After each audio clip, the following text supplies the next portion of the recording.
What are the treatments for low risk and high risk MDS? So for low risk MDS, as I said, the treatment is supportive most of the times. If they have low hemoglobin and if their erythropoietin level is low, particularly less than 200, they get erythropoiesis stimulating agents like RNS or Procrit, and sometimes other supportive medications like danazole to improve the red cells. If they have low platelet count or if they have low white cell count, sometimes they can get like prophylactic antibiotics and also medications to stimulate the bone marrow. Particularly one low risk MDS category called 5q minus. In this disease, it has been shown that Revlimid or lenalidomide that is used most commonly in myeloma has been shown to be very effective in that particular category of disease. So if somebody has 5q minus or 5q deletion syndrome, MDS, they get lenalidomide and they have more than 90% chance of response to the treatment. So other than supportive care and lenalidomide, most of the low risk patients, watched more closely. And if they get transfused a lot and if they're iron overloaded, then they get, medications to get rid of that excess iron.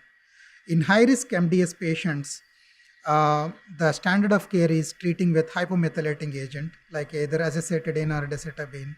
And as I said earlier, the response rate to them is 50%. So we are trying to improve upon that. One of the clinical trial that we are doing is adding the CD47 antibody to MDS patients with, to the hypomethylating agent. And the clinical, so far, the preliminary data seems to be very promising with, close to 90% response with addition of these two drugs. So we have to, but that is only phase 1. We are looking into more phase 2 and phase 3 now. So that is one promising treatment. And as I said earlier, the treatments that are tried in AML, like the targeted treatments, FLT3 inhibitors, IDH inhibitors, are also being looked into in MDS, where it is appropriate. And also there are studies going on where combining with venetoclax, which is already approved in AML. So those are different types of treatments. But one important thing I wanted to share with you today is there is a recent study presented in ASH meeting last year in 2020 that showed patients up to age 75. Because MDS is, as we already discussed, is patients in older patients. And that study showed patients who are up to age 75 who got transplanted, they had improved survival compared to patients who did not get transplanted. The study was randomized based on patient, if they have a donor or not.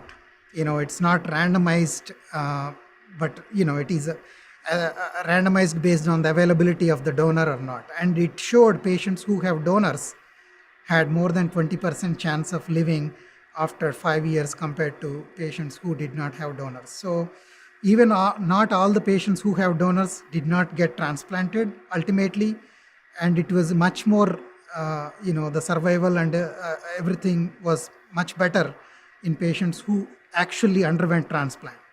So I think at this point, transplant is the only cure for MDS, and for that part, most of the leukemia, except good risk leukemia.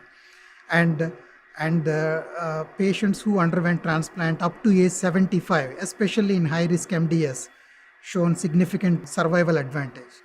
So I think transplant should be considered as a treatment option for all the patients, in MDS, and unless, if they can't do it.